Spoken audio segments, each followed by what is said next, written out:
All right. Shall we get started? Is there enough people in, Jayshree? Yes, I think so. Thank you. All right. Perfect. So hello and welcome everyone. Thank you for joining us. I'm Justine Bailey. I'm the Executive Director of TIE Austin. And this is the webinar Business Agility, a Mindset for Change. We truly appreciate your time and attention. Before we get started, we just have a couple housekeeping things. First, there'll be a Q&A session at the end. So please type your questions under the Q&A section and we'll try to answer as many as possible. And then second, all of the attendees will remain muted throughout the webinar. For those of you who are new to TIE Austin, here's a brief introduction. TIE has been around for 25 years. Currently, TIE has over 15,000 members within 61 chapters in 19 countries across the globe. So truly a global organization. TIE Austin fosters entrepreneurship through mentoring, networking, education, incubation, and investing within Central Texas. Members have access to our vast network of seasoned entrepreneurs who are really engaged and committed to giving back to the community by providing mentorship and investment. And the TIE Charter members share their invaluable experience to students, budding entrepreneurs, and aspiring professionals. And in addition to that, we offer lots of programs. So some of them are TIE Young Entrepreneurs at both the high school and the college level, as well as TIE Texas Angels and programs designed specifically to support women entrepreneurs. Speaking of which, there is a women's pitch competition coming up. The TIE Austin pitch competition will be held in August, where the top 3 winners will go to the global contest taking place in Dubai in December. So if you're a woman entrepreneur, please apply. If you know anyone who fits that description, please spread the word and encourage them to apply. You can find more information about the pitch competition at the TIE Austin website under the Women Initiative page. And now to the main event of the evening. Our moderator is Tejas Vakil. He is a serial entrepreneur with 5 technology startups or early stage companies under his belt. Currently, he's the founder and CEO of Permissioned Networks, a trusted trading platform for financial institutions and commodities traders. Tejas has global experience managing teams in Europe, Asia, and Latin America with large corporations. He's not only a 40-year tech veteran, but he's also just a complete joy to be around. We're lucky to have Tejas as a TIE Austin charter member. And with that, I'll hand it over to you, Tejas. All right. Thank you, Justin. And welcome everyone to yet another one of our TIE Austin webinars. Today, we are going to hear about the use of lean and agile concepts to general business. And, this is appropriate because, for TIE Austin, the genesis of our organization is, has been the tech world. Agile has been around for about 20 years or thereabouts, maybe a little less, as a major force in software development. And in fact, it was adopted to such a large degree that people were talking about, how everything has to be agile and lean. About 10 years ago, I was at a tech company, a tech startup, and we were talking so much about agile that one of the engineers must have gotten a little fed up about it, because he put up a cartoon that showed 2 software engineers who had ascended to heaven, and they were just wandering around, and one of them asks the other one, saying, how do I know that this is actually heaven? And the other one says, well, I haven't heard any talk about how agile fixes everything. So, but today, we are actually going to hear from a practitioner of the art and the science of agile in terms of how it might actually help us fix everything. So our speaker today that I'll introduce is Will Simpson. Will is a TIE charter member and a member of the TIE Austin board. He's the founder and CEO of a company, 10, 11, 12 Consulting. And, if you stay right till the end of this webinar, I think he might even talk about what 10, 11, 12 means. I'm sure there's a creative story there somewhere. What his company does is look to provide expertise in applying lean and agile principles for change management, for company transformation. And along the way, he also provides fractional and interim executive services. And in the service of his commitment to lean and agile principles, he's the president of Agile Austin, which is a nonprofit that basically champions these principles. In his spare time, Will hikes, and I'm quoting him now, he plays bad golf, and he goes out to the coast to fish for redfish. And if you were here at the early part of this, just before we actually started the formal part of the presentation, you will have heard that he was a poker player for 11, 12 years and did really well, and has a very extensive and I'm sure very valuable comics connection. And so, Will, I'll let you take it away from here. All right. Well, thank you, everyone. Thank you, Tej. I really appreciate the introduction. And Jayshree and Justine, thank you for putting this together and doing all the hard work. All I have to do is show up and talk. So this has been a good experience. I'm going to go ahead and share my presentation, and we will get started talking about business agility. And this is not pointed at technology companies. This is pointed at business. This is a conversation of outcome focused business. Can everybody see my screen? I want to make sure I shared it right. Did it come across? No. I can't see it yet. No, not yet. You might want to. Hang on, let me try again. There There we you go. go. All right, Perfect. there you go. A technology thing. Yeah, I'm a technology executive, so I've lost all technology skill whatsoever. So a little over 20 years ago, as Tejas was talking about, the manifesto was born out of frustration. It was frustration at the way that things were going. The constant level of change wasn't being admitted even. So a new model was needed. One of the original founders that was there is oft quoted as saying he had zero hopes of a positive outcome of that first meeting where the manifesto was born. That's how frustrated everyone was. But the foundational premise of Agile is the assumption that change is not a choice. This is not something we're choosing to do to ourselves, but this is something that is going to happen. Choice is not. Inevitability, it is. We're going to discuss today how this applies to the entire business, not software development. So if you came here for a software development lesson in Agile, you're going to be disappointed. So we're going to go into now to the manifesto-ish, and this is a tweaked version of the manifesto. This is not pure. But I've tweaked it, and I use this when I have conversations about how it can apply to the enterprise and to the business. And if you're not familiar with manifesto, that's fine. The 4 principles come up and they are shaped like this. We have items on the left that have the most value and items on the right that are still important, but they have a lesser value. So we're distincting between these two things, and these 4 items will become the manifesto.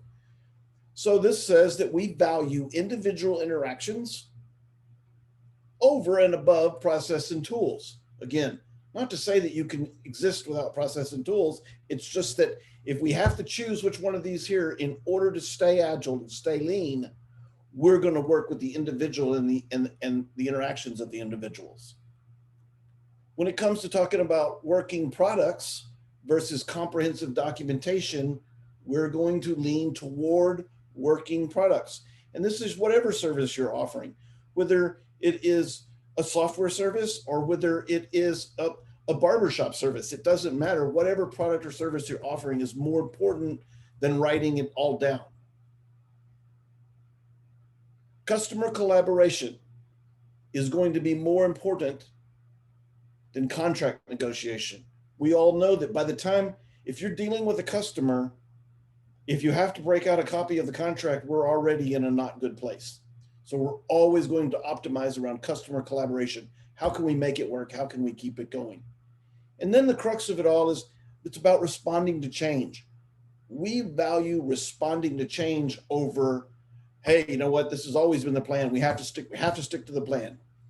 In the agile lean set mindset, we value responding to the change and making a new plan. This is where the ish comes in. What we've noticed is that individual interactions tend to be employee and people focused. Process and tools tends to be process focused. Outcome versus output. Working product is, for a product organization, product focused, whatever your product or service is. Again, documentation is process focused. Customer collaboration, that's your customer focus. We have more concern about the customer. Contract has more concern on the stakeholders, right? Your investors. And again, we're never saying that one isn't important. We're saying that if we have to pick, we're going to choose working with the customer. Responding to change, this is a process, right? This is how we have a process. Following plan is also a process, it's just a different one. All of this to say that the manifesto puts a big light on the fact that when we left the industrial era and the way of thinking that got us there, it was rigid, it lacked balance, and didn't take into account our knowledge workers. So if you look at the 4 items on the right, there's no employee focus, there's no customer focus, it's control focused, it is process focused, it is a command and control mindset as opposed to knowledge workers. You know, everybody's seen the quote out there that's like, look, hire smart people and trust them to do the job. This drives that home. It's like we hire knowledge workers to think. We want them to think in our organizations. We do not want to button them too tightly. This is a key to business agility. People are messy. It's very hard. And we have to trust them anyway. We've got to trust them and let them fail. I'm going to tell a little reorg story to kind of drive it home. And this is from the real world, and I've done this multiple times. The first time was extraordinarily scary. Literally one of those job on your line moments. Going through change management as we do. We all know the story that comes up, says, okay, we've got a new product suite, we've got a new directive, we've got a new thing, new this, new that. We've got to have new teams. We've got to reorg, right? And we've all been through it with any team of size. And so me and my direct reports and we went to our rooms and we got out our spreadsheets and we understood what everybody's, skills, and SWOT was out on the board, and we had the whole thing, and we built a whole new spreadsheet and a whole new process. We were going to have a whole new team. And then right as we got close, one of my team members, who I always ask them to call me out. They're like, one of the principles of Agile talks about self-forming teams. Where is the self-forming team in this thing that we've just spent 6 weeks doing? We didn't go ask them what team they wanted to be on. We're telling them what team to be on. We're doing a reorg, the way that we've always done reorgs. We took that notion to the extreme. I put 70 people in a room, put all the managers in the back. I put a number of tables out on the front with general descriptions of the products and services that we've been delivered by these software teams. I started a timer and I said, I want everybody to pick the team that you want to be on. Everybody looked around and was like, what? So after we got over that first 2 or 3 minutes of just standing around, everybody started picking seats. And you could hear the negotiations going on between the team members. Look, I have to be on this team because I'm the only one that knows about this product or this code. I'll start here, but I'm gonna trade. Once I train this person, I'm gonna come over there. We're gonna trade seats after 6 weeks. What do you think? And this went on. This reorg took, I think it was 37 minutes, right? We're talking 70 people here. 37 minutes is how long this reorg took. We now had the teams. They were balanced. They chose them. When we actually went back to our spreadsheet just to look, right? Because that was our safety net in case this blew up, because we didn't know if it was going to work. We were off by exactly 2 names. 2. We only were off. So they knew what we knew. We knew what they knew, which was credit to my leadership team that they knew where the people should go. But it is empowering to people if they get to choose where they want to go. In this team, after this thing right here, we were in the process of making many other changes. We were making a technology stack change. So they were full in the middle of it. They were going from a build and ship and deploy to software as a service. Yet in 6 weeks from that day, we increased velocity 135%. I credit most of that change to the fact that the people were then in the seats that they wanted to be in. It was good. I tried it a few more times and it works. So that's what I'm talking about. When you're thinking about empowering people, think of new ways to give them choice and give them ownership of their own destiny. And what seemed like a very radical thing now, doing it now, I have no fear doing that. When I walk in and I talk to some CEOs and CTOs, they look at me like I've grown horns. But I'll find somebody they can reference who's been through it, and we'll try it, and it works, and it's very powerful. Change management, and this goes back to some of the change that we see that has happened. Just looking back at the year we came through, right? There's no one that can say that was change that we chose. We didn't choose it, right? Distributed workforces became real overnight, right? Somehow, new and large customers were acquired without going to an in-person conference. Somehow, new products and services were rolled out, and in some cases, faster than before. Corporate cooperation started happening in places that we never saw. We saw Pfizer and Moderna, sworn enemies, coming together, right? This is pharma. This is not the place where you go for cooperation, right? Some people out there pretended there was no reason to change and refused to do it. A lot of those places are gone. They didn't make it through the pandemic because they wouldn't adapt. They hung tightly to the process that they had instead of listening to the people, right? Some of their hiring practices were exposed as being just awful. It's like, it wasn't the fact that they were remote, it was the fact that they didn't have a hiring process. Mental health issues came to the top as fundamental issues. They weren't new. The pandemic, right? When we look out there at the numbers that bear this out, the pandemic didn't cause the mental health issues, it exposed them, right?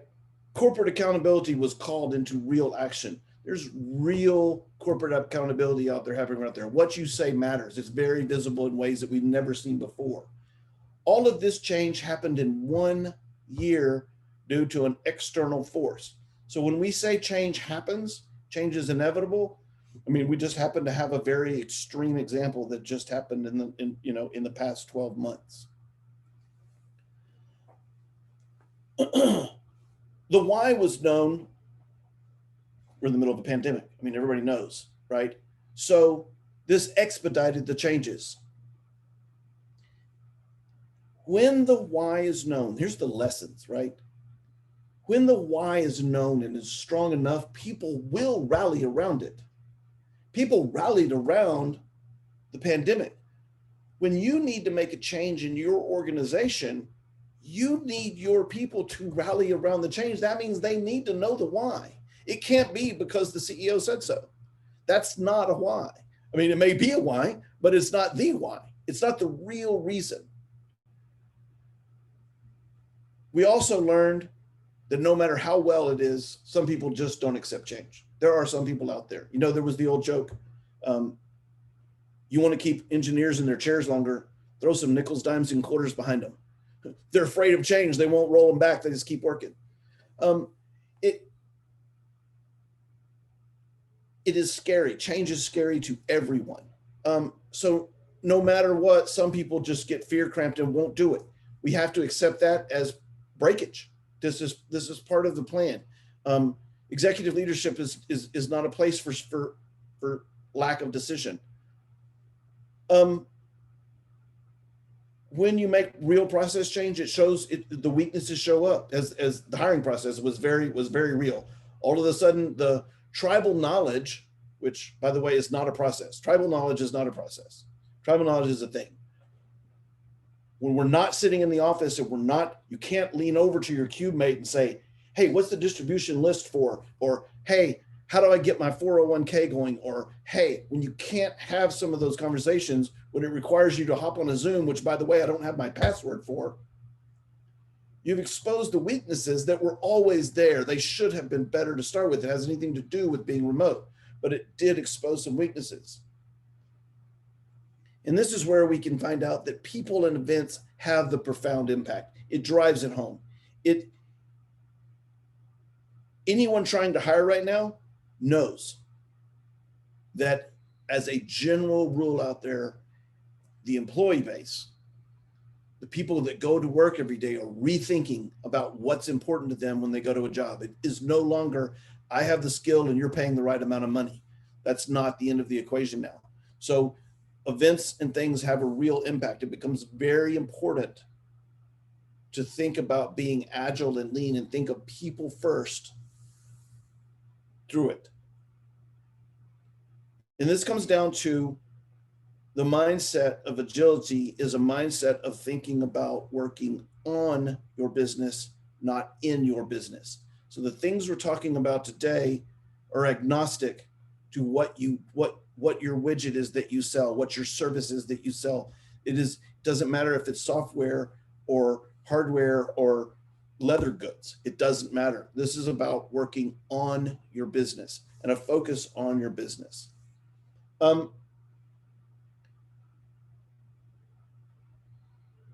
It's not how we change. Again, this is back to the why. The people want to know why. It is a world where executives must abdicate. And I want to stop and re-say that word, abdicate, not delegate, abdicate the work while still being accountable for the outcome. That's the shortest definition I know of servant leadership. Servant leadership is required for agile. So when people talk about the agile mindset and you read through the agile mindset, it is one that is not conducive to command and control. And some companies are like, I don't want to do that. Some places do not want to do that. And that's okay, but you need to know the difference. So abdication of the work, handing over the full thing, like we're sailing to that island, everything else has been abdicated. Definition of done, that's what's important, not the path of doing. Another way to say that is we focus on the outcome, not the output. And again, these are never pure definitions between the two. These are value statements of one over the other. We value the definition of done. Let your team know what it's like to win. If you can't define the win, then you have a subjective loss at all times. Steal one piece from Daniel Pink, one of my favorite authors, author of the book Drive and several others. When is also another good book. He talks about autonomy, mastery, and purpose. Those are three fundamental cornerstones of agile and lean thinking.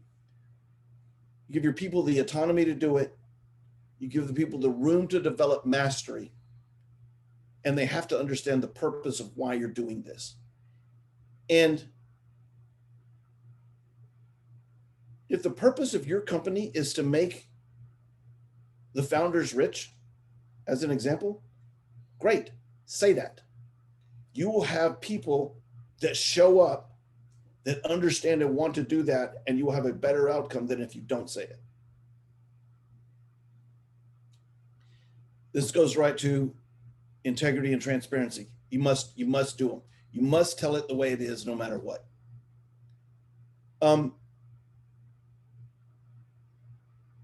You must develop trust before you start the change process. People need to trust you prior to going through a big, massive change. And we talked about this before. It was because of the fear process, right? The fear reaction. If you don't have some level of trust, if I hadn't had some level of trust with the engineering team, my leadership team, when I put those 70 people in the room, there wouldn't have been real participation. They would have snuck around and asked enough people where they should be sitting, as opposed to actually committing to and having real debate on where they wanted to sit. You've got to build some level of trust. That is to say, start building the trust today. Build trust through transparency. Tell the hard story, even if it's not the good story. Say, when some of the retail that made it through COVID were the retail stores telling their employees, look, some of you are being cut because the rest of you can stay. I mean, those are the hard stories, but sometimes those are the stories. This has been purposefully short. I'm hoping for questions. I'm hoping we can dig in and dive into some of the wild theories that I put out here. Some of these are very controversial, so I want to acknowledge that right there from the beginning. Not everybody buys into it. A lot of people hear about Agile and they think, oh, you mean that's the thing where if we have some stand-ups and a retrospective, that means we're Agile, and so I can apply that across the board. I would say that 50% of the implementations I see do that. Or it's like, oh, we can be Agile. I've heard of this thing where we just rename a few people and have a couple of different meetings, and we can, and no change to your business. Again, thinking on your business happened. If you truly want to get value out of lean and Agile thinking, you've got to bring in some really tough changes. And this is a start. It's not a choice. You've got to keep your people first. Executives must focus on the business.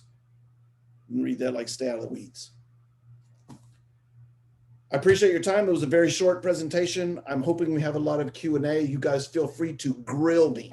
That's all right. Will, thank you very much for the presentation. So let me just dive in with a quick thing. You know, a few years ago, there was a TED Talk. I forget the name of the guy who did it, but he did a TED Talk on using Agile, you know, for rearing your children. I'm trying to envision how, you know, sprints would work, you know, in the, in raising kids. Ours already, you know, old and gone, but Justine, you might want to think about that. But no, seriously, Will, do you have some specific examples of, you know, companies that have been able to put these concepts to work for change, and examples of a company that or an institution that has done it well, and one that probably has not done it as well, and, you know, what made the difference? Absolutely. And so I will not share any company names, good or bad, just because I'd like to be employable after I leave this webinar. I've absolutely seen, we'll start with some good examples. And I'm not going to share their names either, but some good examples. There was a product being developed. It was approximately 16 months behind schedule. At this point, they're burning clients. This is a new SaaS product they're rolling out on top of some of the existing ones that they have, but it's been promised and re-promised several times. This is in the fintech industry. And at the end of the day, the problem was that the requirements were constantly changing. And when I walked in the door of this, they had their requirements and their plan literally in a Gantt chart on 3 walls of a conference room. It was they had one of those big massive printers, and that's where they were.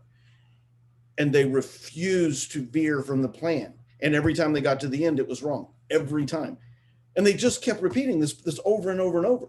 And it was crazy to me. It was crazy. It's like, why aren't we? So I walked in, and at this point, they're so frustrated. They're like, they were willing to try anything. Right. And so we went to the architects and said, what's the problem? They argued with the engineers, like, no, we're going to start with the architects. What's the problem? They defined it. I said, great. Let's break it down. You've got 3 2-week sets of time to roll out something of value to the customer. We're going to listen to the customer. So that was step one. The hardest part of that sell was getting the product leader, right? So the EVP of product, who was my peer at the time, that I had to, was to get them to buy in, to put the product owners on the floor so that we could have direct line of communication between the customers and the architects and the engineers.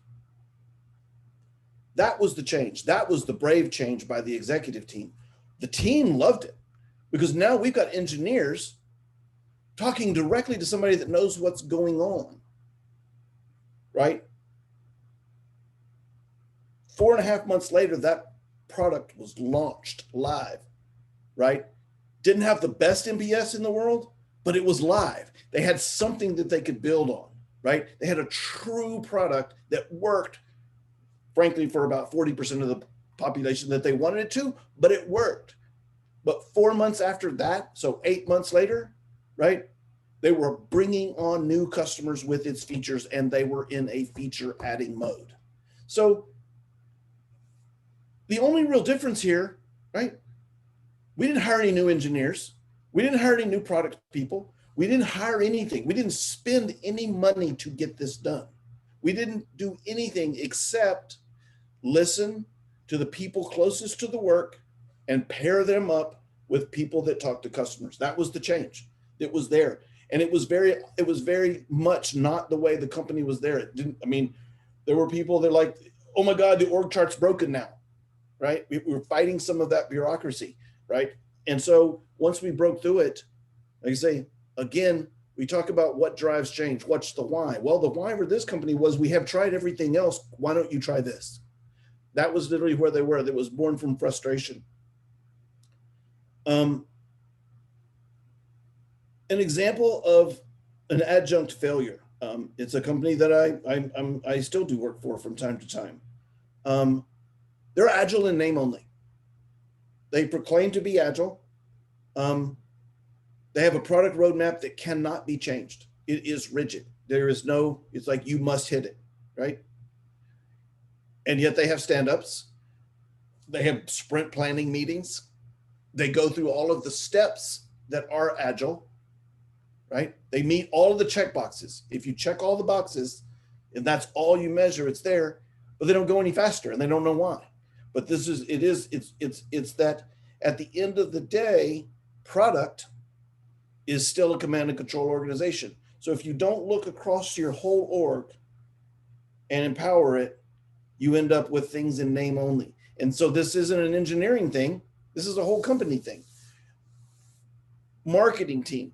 Is that enough? You want to keep going? You have another question? No. Keep going. I'm trying to as you're talking, I'm trying to envision. I'm trying to draw the contrast between what worked and what didn't work. And obviously, the one thing is that one takeaway is that if you are going to succeed, you want to basically jump in with all 8 feet and commit to applying the principles as opposed to simply giving lip service. I'm trying to, is there as good as the principles are there shortcomings or things that may not apply to certain companies? That's a great question. And there are absolutely shortcomings, especially in the way that the consultants, I'm guilty of, have sold and implemented Agile. If you go back to the manifesto and use that as your guiding light only, instead of trying to measure checkboxes, you will typically get it right. If you overprocess and say, we have to be Scrum, we have to be Kanban, or insert any other framework buzzword. Therein lies the problem. The only really successful Agile programs are the ones that aren't the same as it is. Spotify as a company, I can use that one because I had nothing to do with it. They are the probably most shining example of what the Agile mindset means. And if you ask them, they will tell you they're not Agile. They don't have retrospectives. They don't do daily stand-ups. They built the Spotify method, but it is absolutely rooted in those very 4 basic concepts. So if you go back to the basic concepts I put for business principles, not the actual manifesto, but for business principles, if you look at those as a philosophy to follow, as opposed to a box that you check or uncheck, those are aspirational. And then you create things underneath those that you can measure to see how your team is doing. And you use those as guiding lights to we're doing well or we're not doing well. And then you correct your process, not your people. So Yeah. the fundamental difference of where it doesn't work, it isn't the process or the frameworks, it's the implementation. Yeah. By the way, just before I go for all the attendees, please, if you have questions, put them on the Q&A panel, and we'll throw them at Will. Will, you know, a long time ago, 500 years ago, Machiavelli said, you know, there's nothing more difficult to implement and nothing more uncertain of success than implementing a new order of things.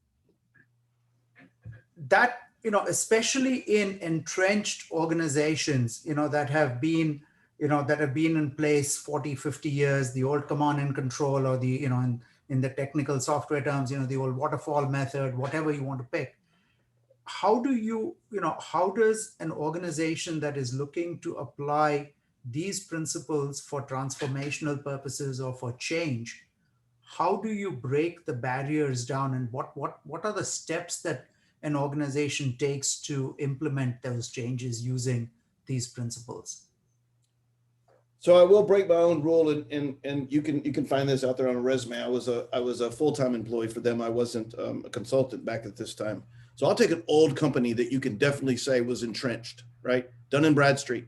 They're 100 plus years old when I joined, and it was the way.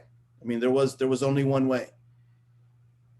And in this particular company, it took a very brave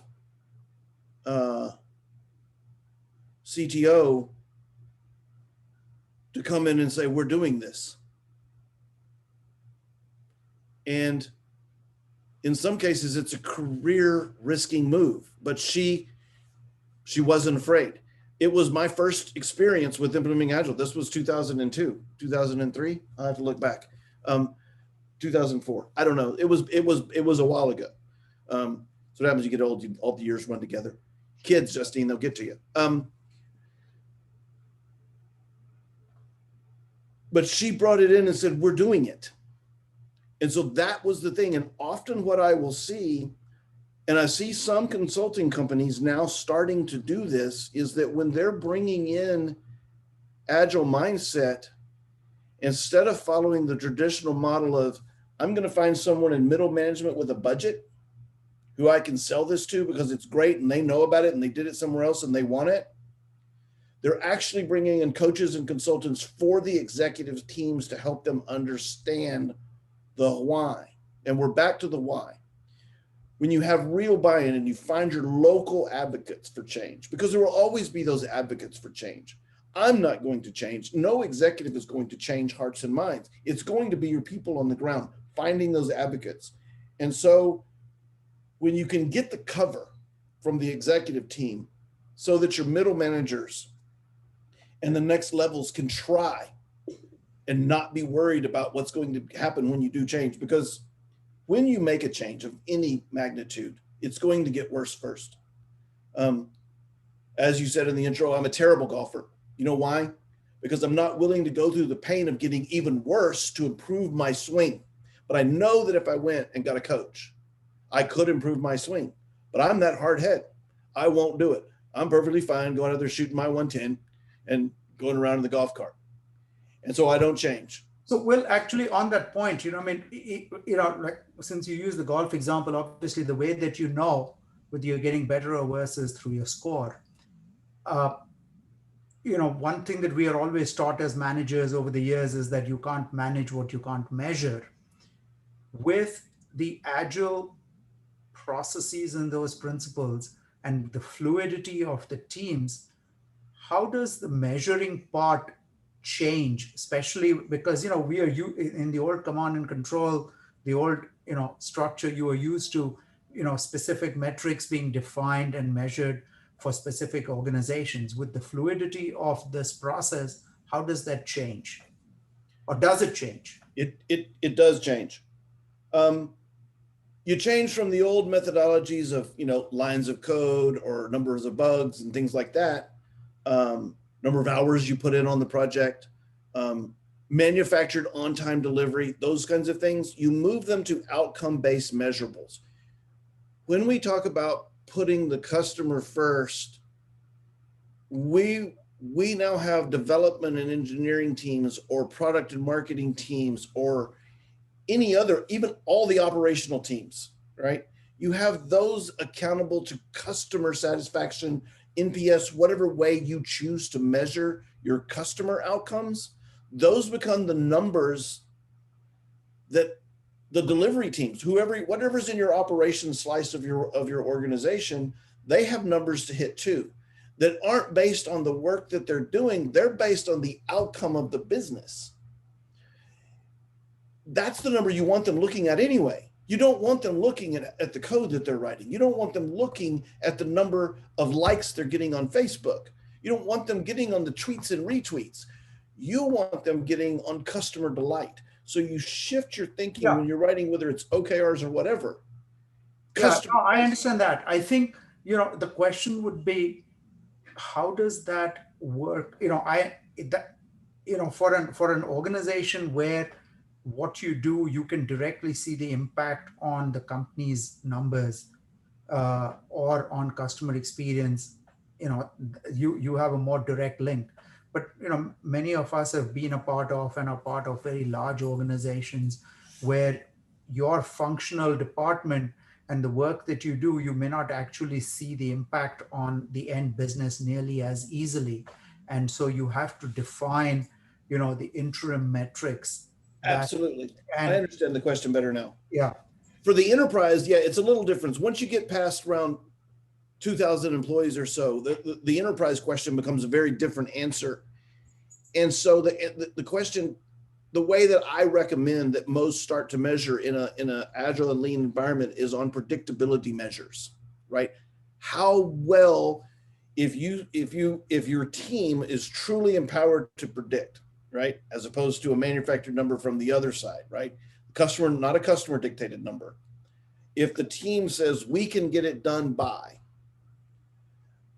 those numbers, you track those numbers, and then those become the numbers that they must deliver to. It's like if they signed up for it, then it's theirs, right? So you have to, again, empower to sign up, but that's what it is. So the predictability number, and that one scales, right?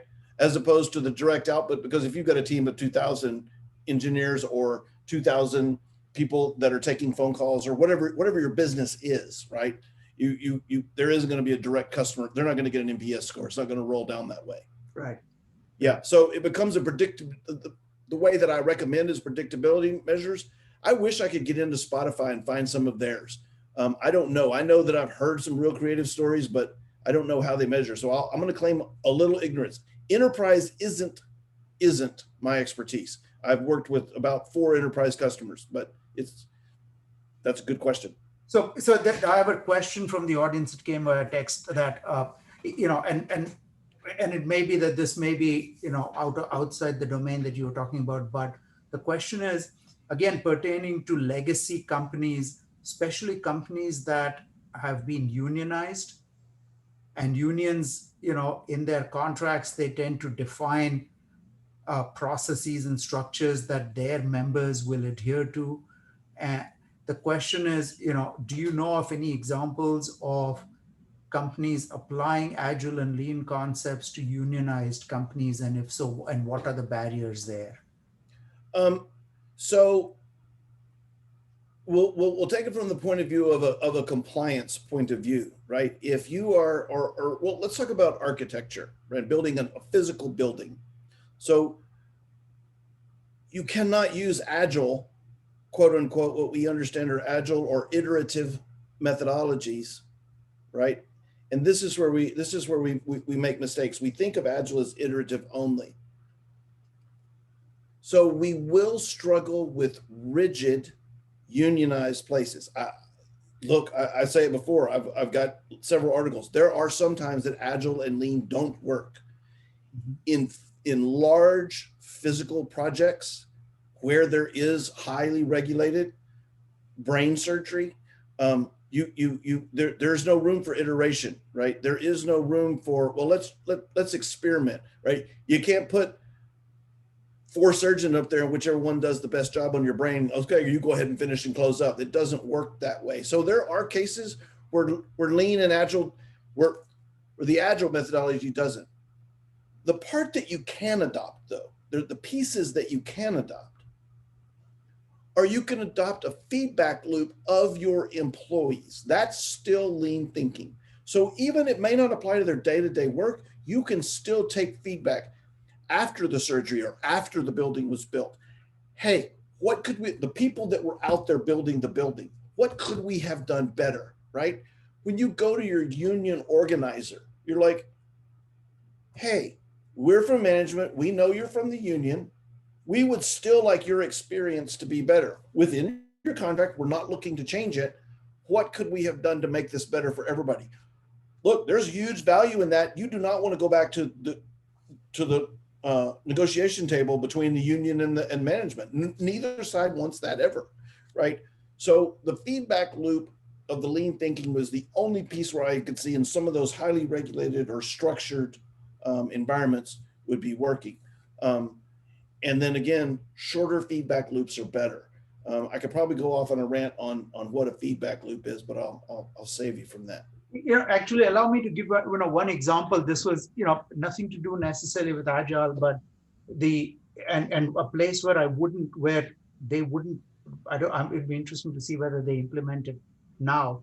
But an example that we used to have in the early days of tech, that was always given as an example of a structured team, but that was broken into smaller processes, was NASA. Because when they wrote the software pieces for the various parts of whether it's the Apollo program or the space shuttle program, obviously the degrees of freedom there for failure are very few, if practically non-existent. And so the methodology that was used there was you write smaller pieces, but then you test those, in every which way possible, all 4 corners, to ensure that it is a solid piece of software, and only then do you match it to the next one. And when you start putting the blocks together, you test those.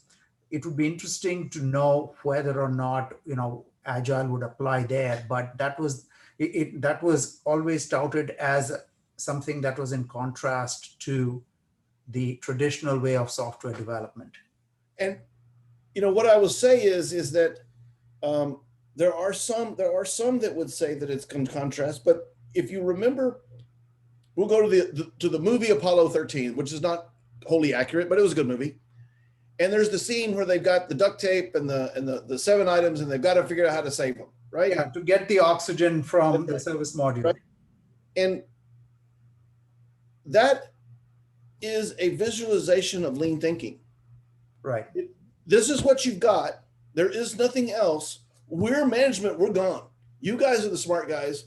There it is. Figure it out, or they're going to die. So, right, your urgency is known. Right, we're back to what we talked about. Your why is known. If you don't get it, they literally are going to die. Right. Most of our jobs aren't like that. We write bad software. Nobody's going to die. If we deliver a slow service, somebody's going to be mad that their Chewies is late, but they're not going to die. Right. All of those things, but that was a good example, in my opinion, of agile thinking. It had real world constraints, not manufactured constraints. Yeah, that's true. And okay, so, let me ask you a question that has come from the audience. Good. The audience, it says, I'll read the question now. For closely held family businesses in their third or fourth generation, the successors, generation 4, may completely buy into the concept of agile growth and adapting some of their existing processes while generation 3 is reluctant to make any changes at all. How do you manage the complex family dynamics that can come into play during the transition phase to the next generation? Said differently, is it important to address risk management / succession planning first in order to allow for agility or growth going forward? I'm going to answer that without referencing my presentation. So it is absolutely important to address succession management. And I will point and steal from Patrick Lencioni here in the 5 dysfunctions. Yeah. And that's a really good fabled book. I love Patrick and his style. But I have all 3 of his books. Yeah. They're worth reading. You have them there. There are 12. He has 12 books. Anyway, I've got 9 to catch up on. there you go, man. 3 of them are kind of are close to the same. My point is in the book, Patrick talks about in the early stages how important it is to understand where the decisions are coming from. This has nothing to do with agile or lean. This is important on whose accountability it is, right? So if we think about a chart of accountability as opposed to a chart of organization, whose accountability is it to decide the process? That needs to be part of succession planning. When generation 4 is coming up, at what point does generation 3 get to let go of overall processes management or not? That would be part of the equation. It needs to be crystal clear. And if it's a family business, and I've been part of a family business, it is going to be a very hard and challenging conversation. But just like any conversation, it has to be had. If it's not had, don't try to do the change. If generation 3 is still in control of the decision of the processes that are legacy processes, because this is the way we've always done it, as long as this is the way we've always done it is the argument, sometimes you have to wait until they're ready to say, okay, you now get to own this. And that's the conversation to have. Right. Okay. Since we're almost out of time, let me just, just to summarize, I think, Will, what I heard you say, that, a lot of it, regardless of which industry you're in, a lot of the success that comes from employing agile and lean concepts comes from developing not just a commitment from management, but developing a level of trust within the teams and a commitment to follow through on those. And then, basically taking that commitment and taking it all the way to the end. And so I think it'll be really interesting. I think at some point at a later date, I would love to hear from people how they are implementing this outside the tech world, because in the tech world, we obviously see a lot of this. But I think this is really good. I mean, it's given, hopefully it has given the audience something to think about, both in their existing endeavors, but also other institutions and companies that they are a part of. And so before I let you go, 10, 11, 12. All right, so we'll tell a quick story, 10, 11, 12. For those at the social that were promised this, here it is, and then for everyone else. So 10, 11, 12 is the company name that I have, and it was chosen because of my wife and mine's first date, which was October the 11th, 2012. That is what it means. There is no other significant meaning to it, but it's very important to me. And if you see the happy that's behind me in my screen right now, that happy place is where I look when I'm having a bad day. And that's where I have pictures of my family. And so it's very important to me. So I named my company that way. Well, so when you write your book on applying lean and agile principles, make sure that the section 10, 11, 12, it has the proper emphasis and the context for that, because we'll be looking for that. All right. Thank you very much. And I shall turn it back to Justine. All right. Thank you so much, Tejas and Will, for that really interesting, informative discussion. That was really awesome.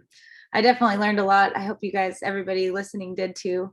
If we didn't get to your question, please, or if you think of a question after the fact, please feel free to email us at webinars@austin.ti.org.